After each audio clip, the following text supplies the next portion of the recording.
I'm going to go ahead and begin this August meeting of the Planning and Zoning Commission. Welcome to everybody here tonight. The first item on our agenda is to consider approval of minutes for July 19th, 2023. Commissioners? Move to approve. Second.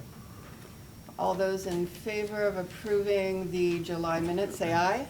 Aye. So moved. Next item on our agenda is case number PD 2023-002.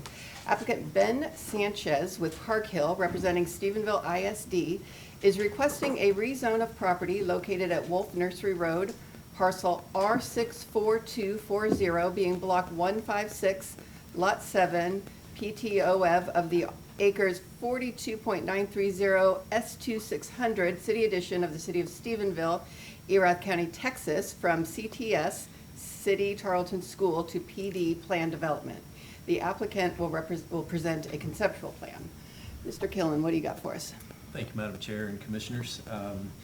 So you may recall a few months ago, our community voted to bring a new stadium to Stephenville under the Independent School District. So we have this opportunity to look at their site plan tonight. It is being presented as a plan development, and the reason being is that in their site plan there are a couple of items that we wanted to make sure that we had some room to work with the school district. One of those being the parking requirements, and the other being some potential landscape requirements that we may have to navigate as well. I don't think that's going to be the case after looking at the submittals. This is a 7,700 seat stadium. We require by ordinance a 1-to-4 ratio, so one parking spot for every 4 seats within the stadium. And if we look at the submittal site plan on page 15, you'll see that they are providing some calculations on parking. Right now, what they are proposing is some off-site parking at the junior high, and they're also having some on-site parking.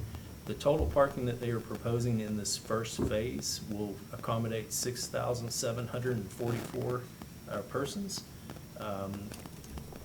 in that 1-to-4 ratio. The highest attended game historically is generally with, I believe, Brownwood, and that number is around 5,300. Is the highest number that they've accommodated in recent years. So, of course, they're building the stadium for future use and expansion, and so that with our community, and so the 7,700 more than exceeds the anticipated seating requirement currently.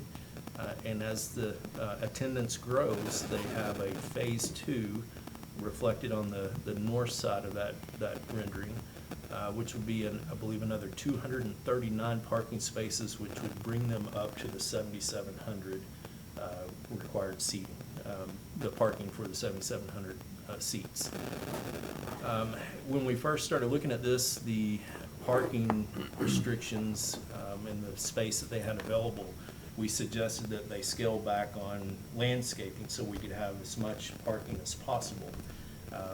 If you look at our landscape ordinance directly interpreted strictly, the landscape ordinance would require 30% of the total, or 15% of the total site be landscaped. However, you receive credits for any type of tree that you save on your property. So if you have a tree that meets our landscape plan, you get a credit back towards landscape requirements. So they have also provided in your packet a tree survey. And with that tree survey, I think they're going to be more than they'll have more than adequate landscaping with their proposal. They also have a development plan that development schedule that they've included in your packet. It's a pretty complex looking schedule, but you'll see that they have thought this out very thoroughly. And just one thing that I would like to point out, when we first started talking to Park Hill, that's the engineering architecture firm that will be presenting tonight, there was at one point some discussion about a tennis court possibly and a drive up to that northeast corner of the rendering. It's not on here on this particular submittal. But if it is approved as a PD, we want to make sure that that is shown as a future phase, because once it's approved as a PD, we pass an ordinance to that effect, and we want to make sure that we cover everything that the school district is considering with this particular parcel. And Madam Chair, our city manager, Jason King, is here tonight, and he would like to also add some comments in on the staff report, please. Mr. King?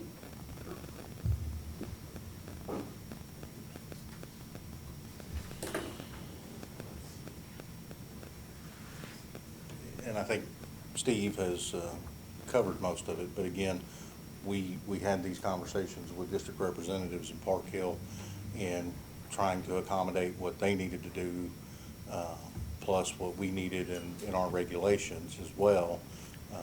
We think this is a good compromise to start with, and will provide more than adequate parking for what comes to the games based on the attendance we've had for the last several years, and can master plan for the future, and will account, drainage is a big piece of the development, and so when you plan it out that way with future uses, you go ahead and account for those numbers today, and so that'll be put into those drainage calculations. But that's why we made the suggestion to do this as a planned development, so that we could get all of those things and get everything agreed upon, and then get it locked in the ordinance to meet what everybody's kind of looking for. So that's. Commissioners, do you have any questions for Mr. King or Mr. Killen? You mentioned drainage, the future parking, you said is figured in. Okay. Very good. And then on the tennis courts, Steve, what are the expected parking slots there? So that original plan, sorry, I was out last week and I should have had some more time to study this, but we may have to lean on Park Hill. It looks like roughly 30 spaces for the tennis court, but of course the tennis court itself would be impervious, so that's why we want to make sure that if that's still part of the plan, that it be reflected in the PD. Now, this is just a conceptual plan. Mm-hmm. We're just talking about the concept. When we come back a month from now, that will be a full development plan that we'll present, and it will have much more information, and I'm sure Park Hill will incorporate that into the site plan if that's still the desire of the school district. And those spaces would be available for football games as well, I'm assuming? I believe that's going to be a future phase, and I believe it would be a phase 3, my understanding. Yes, sir. Any other questions? Thank you, sir. Okay, do we have a representative here? Is Mr. Sanchez? Yes, ma'am. Would you like to add anything? Ben Sanchez with Park Hill, 3000 Internet Boulevard in Frisco. Just want to introduce the team. Landon Bell is our landscape architect, and our principal architect is David Finley here, of course, the superintendent here as well. And that's correct. We've been going back and forth with SISD on the tennis courts and the road. So if that is it does solidify between now and our next submission, then we'll definitely show that. But the drainage calculations did include that piece in our detention pond. Landon's going to actually make the presentation. He's very intimately aware of the project, and so he's going to step up now and kind of present the project to you. Thank you. Okay. Good evening, Commissioners. I'm just going to take a step back and just at a high level walk you through the project and where it's sited and why we placed things the way we did. When looking at the site initially, we were constrained by the channel that cuts through the site, kind of a plan northwest to southeast, and then we were also constrained by a FEMA floodway that cuts through the right third as well. So those two drainage features kind of landlocked where we could build the stadium. So after we reconciled those drainage contingencies, we thought about the stadium needing to be true north for playability. We wanted that was a goal of the project, so that's why it's not squared up to the lot, it's squared up to true north for playability. And then we also thought about utility connections and vicinities to current utilities, but also we wanted to favor home side parking versus visitor side parking. So that is one reason why you see it kind of favoring the plan right side versus the left, is we wanted to provide of the on-site parking we're providing more percentage of the home versus visitors. Another contingency was that we were trying to, as far as traffic flows, we were connecting up to the existing junior high drive alignment on the south on West Fry Street. So we've got those two alignments made, and then we went by the city requirements on driveway spacing and to figure out the other entry and exit points. We've got kind of a ceremonial drive that approaches the home press box there on the west side, and that ceremonial drive is a double 24-foot in, 24-foot out. Landscape parkway on both sides. It's really going to highlight the press box. The press box is almost 80 feet tall, so it's really going to be a monumental piece as you're driving in.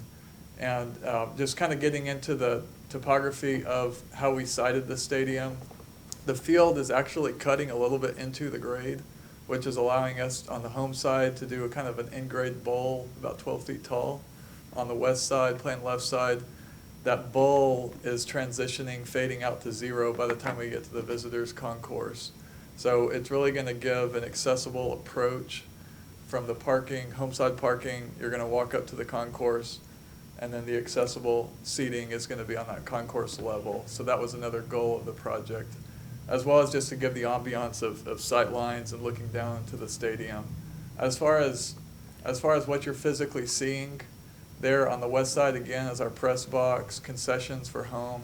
We've got grandstands, again, first 12 feet are in grade. The remainder of it is a structural bleacher system.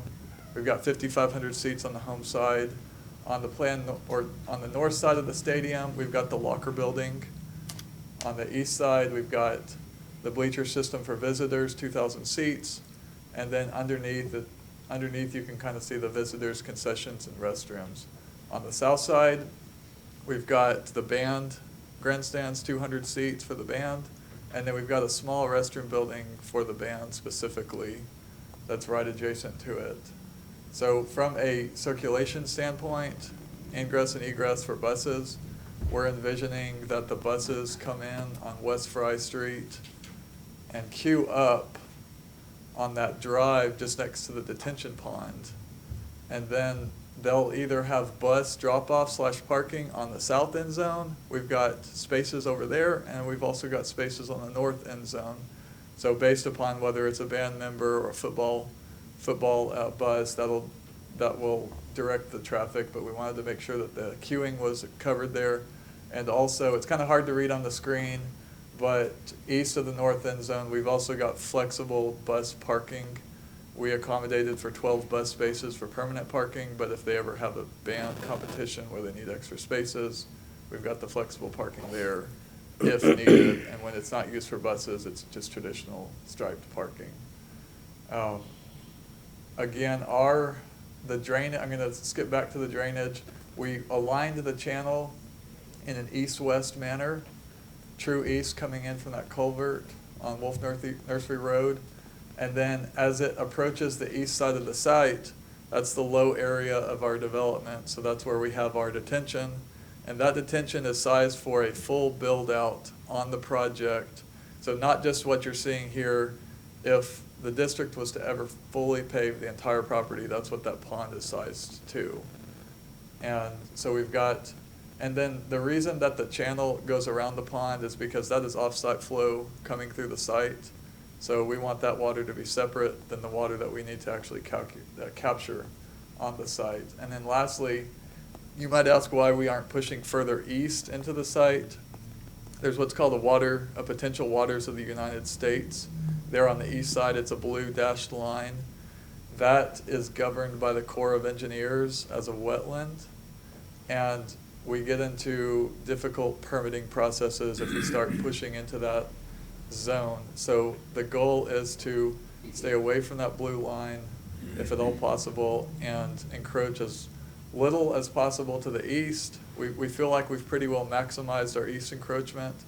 And then the north channel is kind of our defining boundary for phase one. And again, as you're seeing on the screen here, when we do approach the full capacity of that stadium, that north parking lot would come to play as a future phase. Do y'all have any specific questions? Commissioners? If you were to put the tennis courts up where Steve was talking about, how would you gain access back to the stadium complex? So if that is something that the district truly wants to place into a plan development, the idea is that the north end zone, you can kind of see a notched parking area where there's parking that was left out on the fire lane. That is where a drive would tie in to that fire loop. It would, if you could kind of picture it going northeast and then snaking back and then up. We've got a route planned to the high school that kind of utilizes existing kind of backside drives on site. So that would be the connection point from there. And you're able to cross the waterway there? Correct, because we would be away from the waters of the U.S. further north. Okay. Yes, sir. Alan, you had a question? We are proposing 1,485 parking spots, counting the parking at the junior high. While most folks are going to get there at staggered times, you're going to have 1,500 cars leaving this facility on these two streets. What's your plan for traffic outside of this piece of property? Right, well, we have provided what we feel like are as many connections or ingress egress as we could for the streets that we have. There's not really room to, there's a driveway to driveway center line spacing, and we've met that. And there's not room for more exit points based upon our current configuration. I feel like because the roads are divided with the median, that helps us in keeping people going one way or the other. But I do think, it's very possible that traffic control might be a component. I think Mr. King may have a comment about that.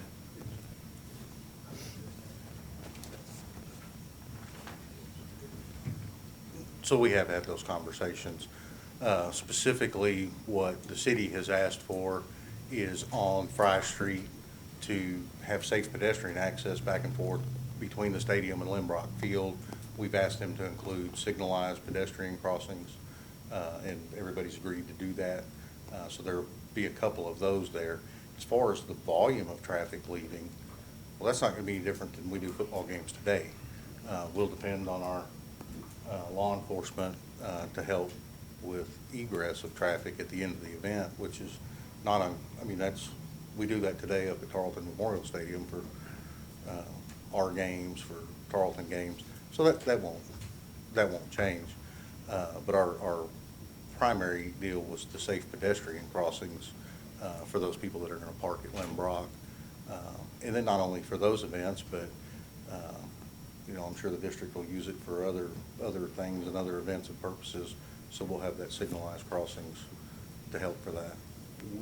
And this is probably, sorry, Mark, this is probably to be discussed at a later date, but has the school offered any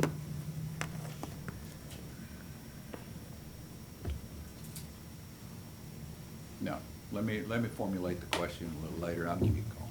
Sure. All right, other Smart. questions? The signal light, who would be responsible for it? Would For it- what now? The signal light, who would be responsible for it, the city or the school? Signalized pedestrian crossings. Okay. So those will be in those median cuts. That'll be part of the project that the project pays. So it'll be a part of the bond, okay. But there haven't, and I've been asked this question, well, what about the intersection of Wolf Nursery and Fry? We haven't had a lot of conversation about a 24-hour red light there. I'm thinking maybe cops. That's why I say. Cops turn into green lights. Remember, you're talking 4 to 5 times a year like we do now. Right. So, So it's not really an issue there for a traffic signal. right. So the pedestrian crossings make a lot of sense Mhm. because that'll be. Because used even a during lot. the school day. Right. So, May I Good. address the comment about traffic? Please, sir. Yes, ma'am. So right now, we do have an undergoing traffic impact study that's going to be part of our submittal as well with the plan development. So you'll be able to see what our engineers are going to analyze for the entire area, both on Nursery Road, but also on West Ray. You'll be able to see the impacts and what they find, and we'll, of course, discuss that with the district and kind of see what those findings are, and then address them accordingly. Yes, sir. I had a question on drainage. So I've never had to submit a grading plan to the Corps. However, I have submitted a lot of things to them. Whenever it's a grading plan around the waters of the U.S., is it, as long as you don't touch that specific outline of blue, you don't have to send it to them? Or could they possibly revoke this plan if they see you're putting too much water into it? So with the Corps of Engineers, they'll only get involved if we impact directly and touch that area there. Then if we do touch it, we're going to have to submit a request for a letter of determination from the Corps of Engineers. That's when they'll get involved. Then they'll request our drainage study. They'll analyze it, they'll review it, and just give us comment. And then we'll have to address their comments. It's an extensive review, takes a long time. So Absolutely. So we're trying to not impact that potential water of the U.S. Yeah. So we can take that as y'all's experience in doing this, that you don't foresee an issue by staying away from it. Correct. Okay. They'll only get involved if we contact them. Absolutely. Yeah. And I would just add to that, thank you for letting us speak to you guys. That's potential water of the U.S. That has not been designated. They haven't even delineated No. it yet? And to even back that up, we financed a study from a third-party engineer to look at it, to see what the potential of it being actually designated, and they found that potential to be very low. So all those are good news Okay. pieces for this. Thank you. And there's even ongoing litigation against the EPA and Corps of Engineers of how they define the water of the U.S. So that's even in play as well. But what we have shown right here addresses the current code, if you will, laws of the EPA and the Corps of Engineers. Awesome. Thank you for that. sir. All right, we good?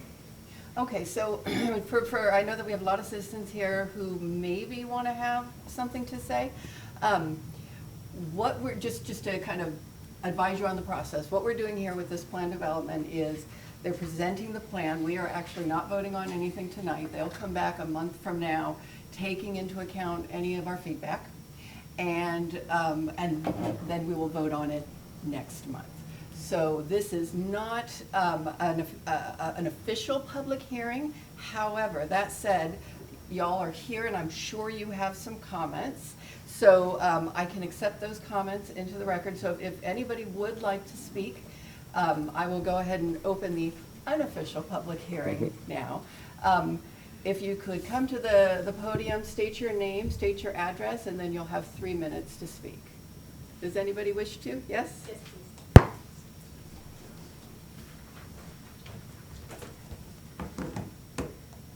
So, thank you for allowing us to do this and for the clarification.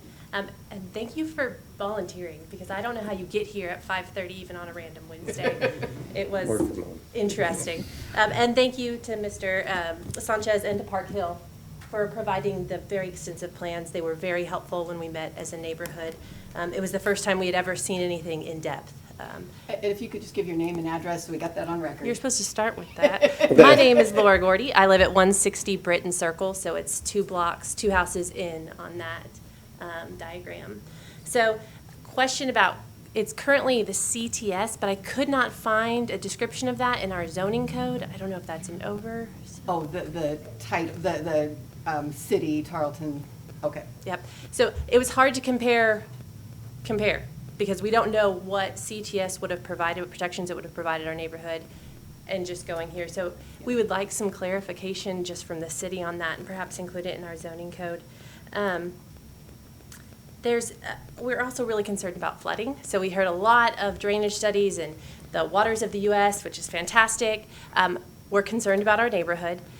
We currently, for the record, do not flood, so we would like that to be on note. And we would like some clarification on number 14. It's noted as a drainage channel. It was referred to as a culvert. What does that look like? Is that just a ditch?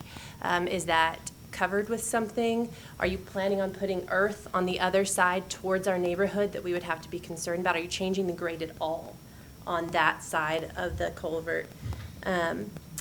We're concerned about the landscape requirements, so in the information that was provided in the documents, it sounded like the plan development was better for our neighborhood and that it said it was landscaping requirements, but then we heard scale back on landscaping. So there's nuisance issues that we're worried about, lighting, sound. We'd like to know some information on that. Some of that is in the zoning code, so we know they will address that at the next hearing, but we didn't see anything about fencing. We didn't see anything about trees. There are a lot of trees currently in that creek that slow the flow. So we're concerned about that as well with the flooding. So we'd like some clarification on the landscape requirement. 13.A is what I was thinking about, where we reduce the negative effects on the neighborhood. We have a lot of wildlife. Pretty deer, a beautiful owl, but we have also some rat situation. Steamville ISD has been great about mowing this way, but we would also like to know more information. Right now, I think they only have to update you annually. We would like to know some more information, maybe more than just annually. We saw that October 18th is the potential groundbreaking. We would just like to know some more frequently. Thank you for your time. Thank you so much. Look at you. Well done. Would anybody, You practiced that. would anyone else like to speak, or did she kind of cover everybody's major concerns?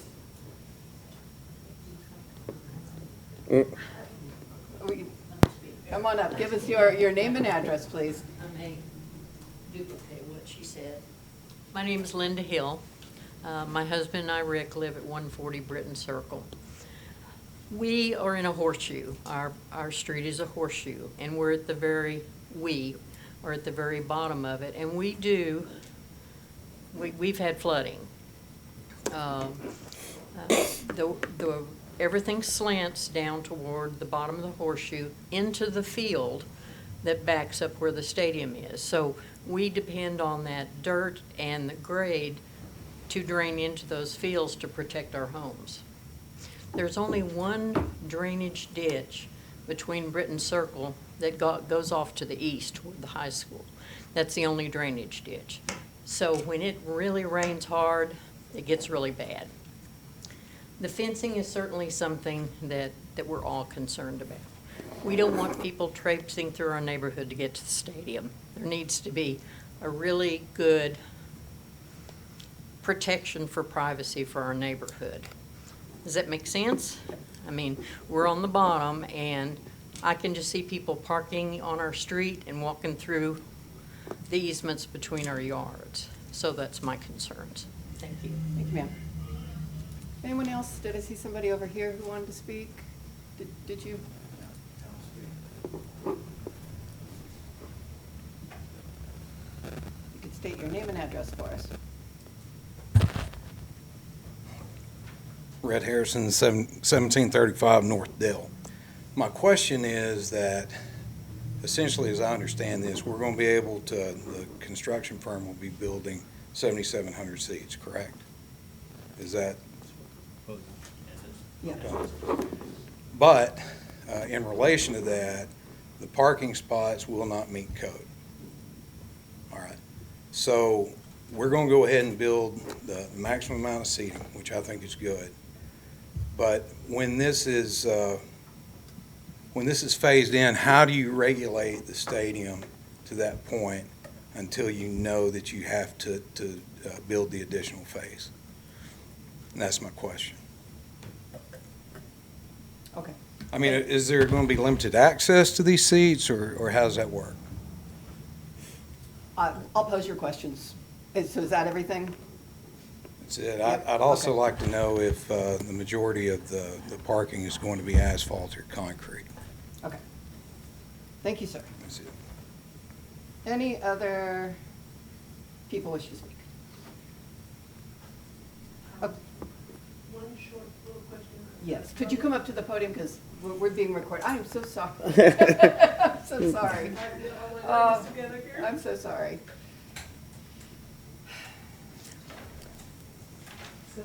We should have brought her the podium. Right? Yes, I'm so sorry. We missed the boat on that Yeah. one, Brian. Yeah, yeah. We need a roving microphone. If you could just state your name and address. Sure, for us. I'm Mickey Lance. I live at 111 Brittain Circle. Moved here in 2016. We've had some heavy rains, but nothing's come close to flooding. But I did come here from Houston and had a lot of close calls there. I just want you to be very careful of that drainage easement that comes under 377 and goes behind everything you're going to do here. And the other thing is, that just point of being a visitor here, the point where the residents come into play against your plan, if that could be more clear, it's hard to see where the homes and land of the homes up there at the very top, to define that so we know where we are and how far away we are from what's going on. Thank you, ma'am. Anyone else? All right, then I will close the unofficial, oh, yes, sir, come, under the wire. Come on up, sir. Sorry about that. My name is Joe Thompson. I'm at 151 Brittain Circle, the house with the swimming pool on the map, and the one with the drainage ditch to the north. At one time, I wanted that really widened, the drainage ditch, because that comes down Brittain Circle, floods my yard, and then it goes out into the blue floodplain. But then when they do work on the loop, that brings all the dirt down to my house, so I clean the street, and it's plugged up the drainage. So anyway, long story short, I would have liked to have seen that considered drainage a little bit wider there on between mine and my neighbor's house, but then Nextel's already put a box in where the drainage ditch should be, because it's in the easement, but that was their, I guess, first one there, they put it in. And I think that was just probably our main concern. We don't want to be, we want to be a good neighbor to the stadium. We don't want the stadium to be an eyesore. I think the exposed drainage ditch has potential for an eyesore for the city. It's not going to, I don't know how it's going to be maintained. The current ditch is not maintained, so I'm not sure why we're going to convert to a maintained ditch versus a non-maintained. The property between the ditch and the residential sections, I'd like to know a little bit more what the planned development is for that. I've heard of road, tennis courts, didn't know if there's going to be any kind of permanent fencing put up between the residents and the school property. That would be nice. And that's it. Thank you, sir. We good now? Everybody good? All right, I shall close the unofficial public hearing. Okay, so again, the purpose of our meeting here today is to do exactly what we're doing. We're laying out our concerns, our issues, our worries, our fears. And we've got the developers here who are hearing it. I see them taking notes. I'm taking notes.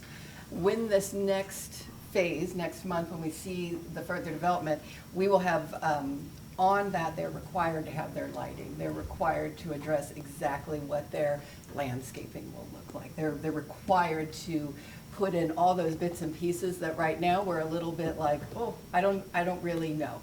So I've been taking notes, and let's just see if we can go through. And some of these I'm going to ask for some clarification. Steve, the coding for CTS, for City Tarleton School, is there specific, I guess the concern was that they're losing protections by moving from that to a planned development. Can you address? So CTS is a designation within the zoning map, which basically, you're right, there's not any specific zoning requirements directly related to CTS.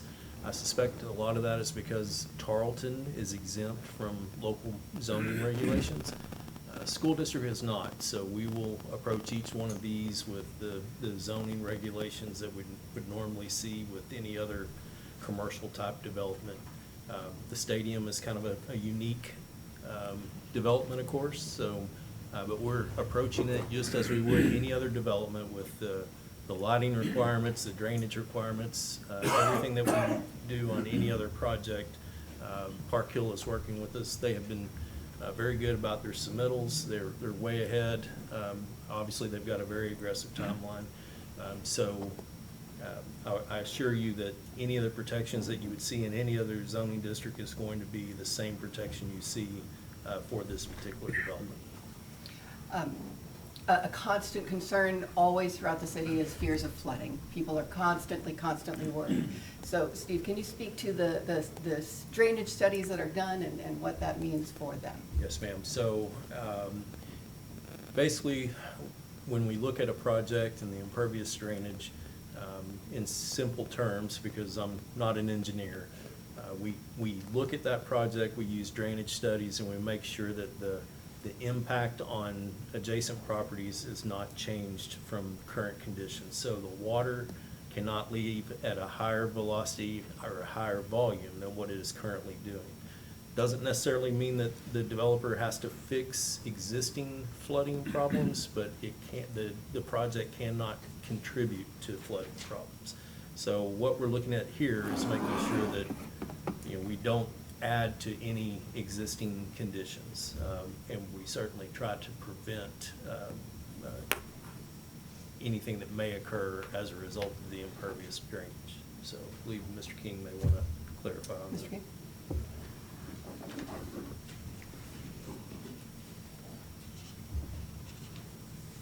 So I think we have a couple different things when we've talked about drainage here.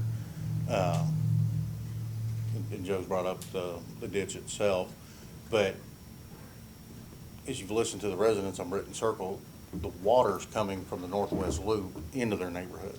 So all that everything is flowing towards Walgreens. That ditch, all that flows down towards Walgreens. As you can see from the proposed plan, there's not anything gonna happen on the north side of the ditch in the near future. So I don't know that the district or their project's really gonna have anything to do. What I've listened to tonight says, I need to ask my public works department to go out to Britton Circle and look at some of your ditches in the neighborhood and see if we need to undertake a city-led project in relation to your neighborhood to relieve any issues that you have, and see if we can make that flow better when it does rain, through what they've got going on into that ditch. But as far as the ditch itself and all that, just remember all that it's not flowing back up towards Britton Circle. That's all headed to Walgreens. But that's kind of what I got from listening to you guys tonight is we need to go ahead and come out and take a look and see if there's any work we need to be doing already on your neighborhood to help that flow better the next time it does rain. And we hope that is soon. Jason, do you, that drainage channel there, do you know what it's intended to look like? Or who owns the easement rights? Yes. Whose is it? No, I'll let them address what Okay, materials okay. they want to mess with on that. Okay. And I'll speak briefly. I'm not an engineer either, and every time I get up to talk, the engineers behind me gulp really big. So, too. So I won't get myself in trouble because they'll stop me. But to answer the one question about why we're going from a non-maintained drainage channel to a maintained, that was a direct result of these flood studies and the control of the water through that. And they can talk about that in detail. We do have some preliminary design of what that actually looks like, and they can talk about that too. But we're still in the throes of this very sophisticated study for the entire community, by the way, which is going to be an improvement not just on our site, but up north, just like Mr. King said, all the way to the south. So we're looking at the whole community, which has helped identify and design that one little piece that you're seeing on the screen. So. Okay. Concerning the drainage channel, right now, our preliminary studies show the bottom of that channel is going to be 20 foot wide.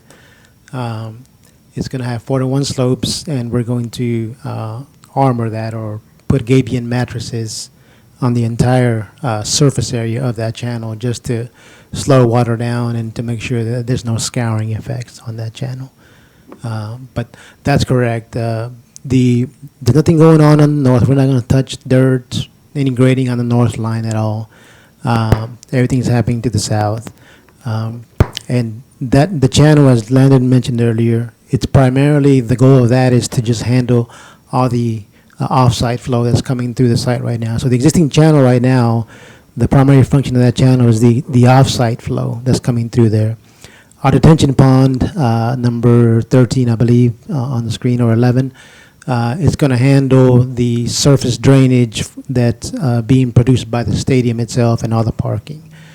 So we're going to regulate the outflow of that detention pond at the pre-development rate as well. Yeah, anything north, we're not considering that as part of this project. But David is correct. Our 2D analysis of the drainage for this area is taking into consideration what's happening from the north as well. And is there currently a fencing plan between the neighborhood and? I heard questions on landscaping and fencing. We will be consulting with the district on fencing. I do think that that's important, and we will have something addressed in the next submittal regarding that. What you're not seeing on the submittal is landscaping. One of the reductions that Steve had mentioned is that we were faced with a situation with our parking counts where we needed to provide as much parking as possible in the area that we had. And so one of the code deviations that this plan lists out is that in lieu of providing trees every 12 spaces in the parking lot, that those would be provided outside of the parking area to give us room, to give us, instead of having a tree every 12 spaces and losing those spaces, it was about 70 to 80 spaces. We'll be providing them outside the stadium.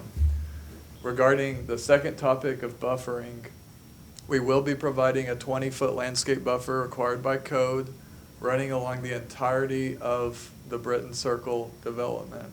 That 20-foot landscape buffer is required to have trees at 30 feet on center and 2 ornamental trees, so smaller, like large bushes, infilling every 30 feet. So at a full development, it would have a nice living screen type appearance. We will be discussing fencing additionally to that property line to provide some additional protections for y'all. But that is really, if you can envision, again, that 20-foot landscape buffer. And then back to the tree discussion. Of the trees that we're keeping, we've got a lot of trees that we're keeping on the east side of the site.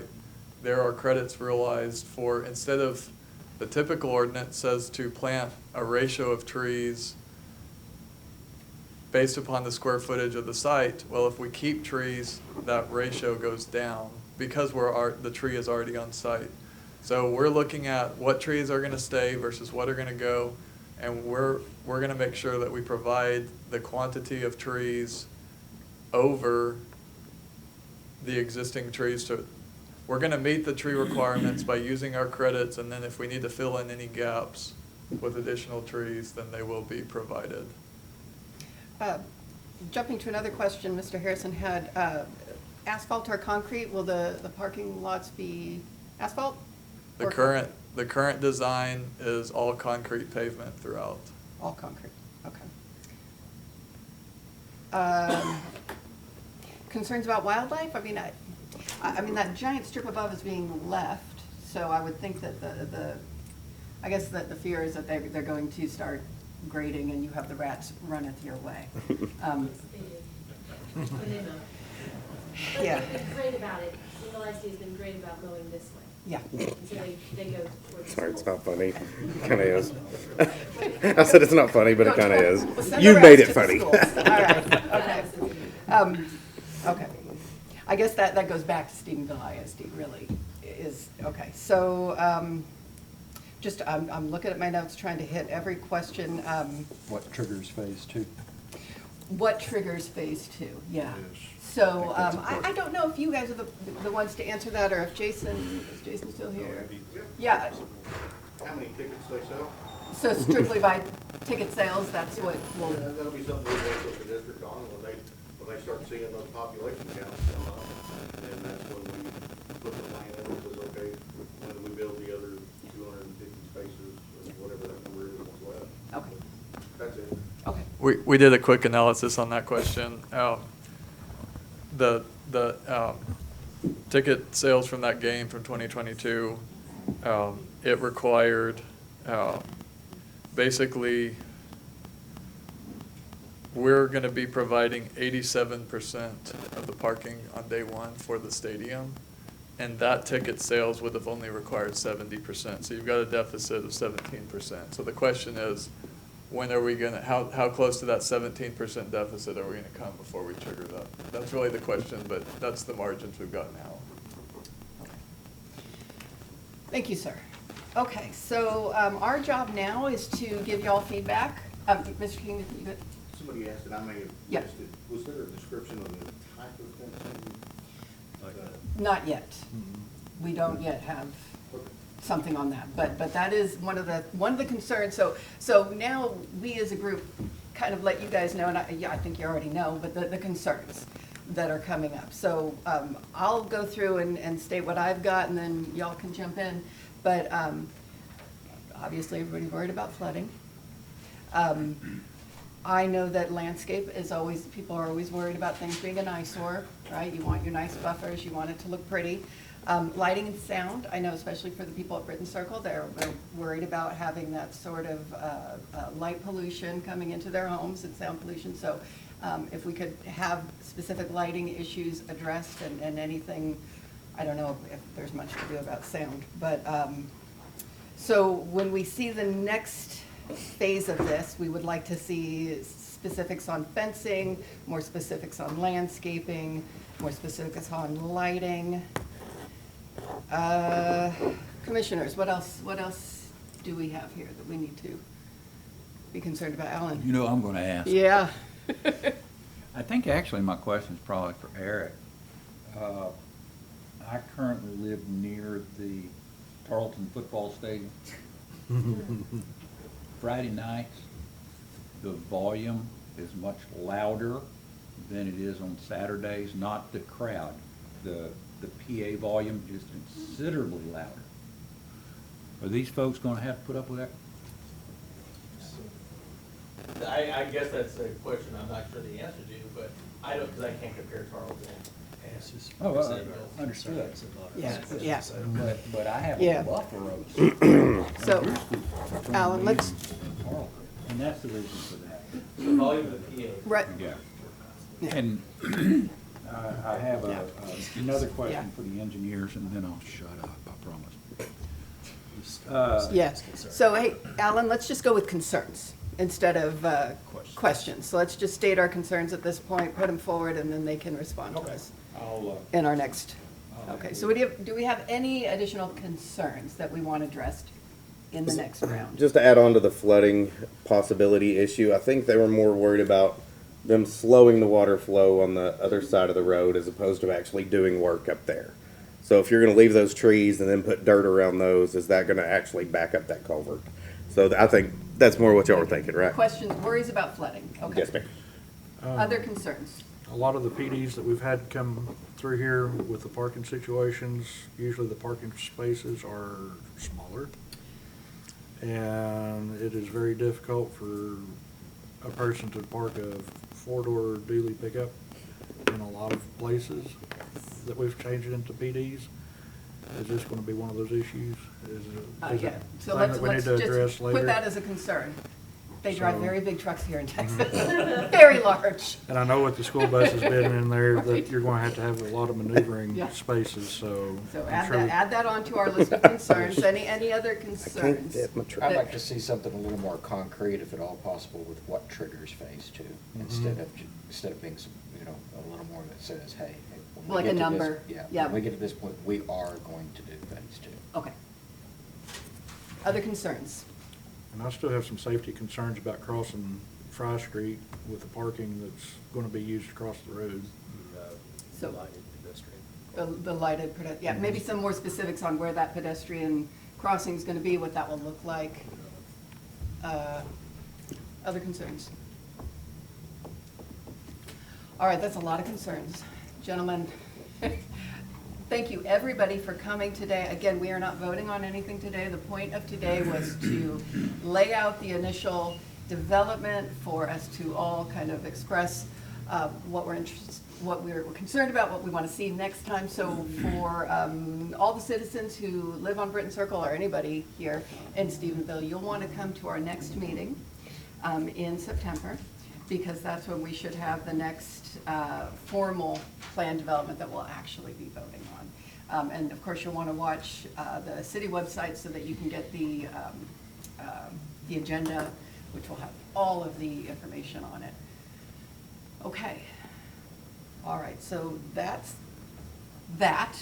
We are going to move up on to the next item on our agenda. If y'all want to run away and go get lunch, go for it. You do not need to stick around. You won't hurt anybody's feelings. So, you know, hightail it out of here if you want. We're going to move on. Thank you all for coming. We appreciate your time. We appreciate your input. Thank you very much. All right, the next item is a public hearing on case number PP 2022-001. It's an update. Applicant Emmanuel Glockson, representing Retirement Living for Seniors LTD, pursuant to the requirements set forth by section 154.08 of the City of Stephenville zoning ordinance, is presenting an update and requesting an extension of the development schedule for the planned development located at 0 West Lingleville Road, parcel R77868, 7.664 acres of A0520 Menifree Jarrett of the City of Stephenville, Erath County, Texas. Mr. Killen. Thank you, Madam Chair. Commissioners, you may recall some of the discussions we had about this PD back in 2022.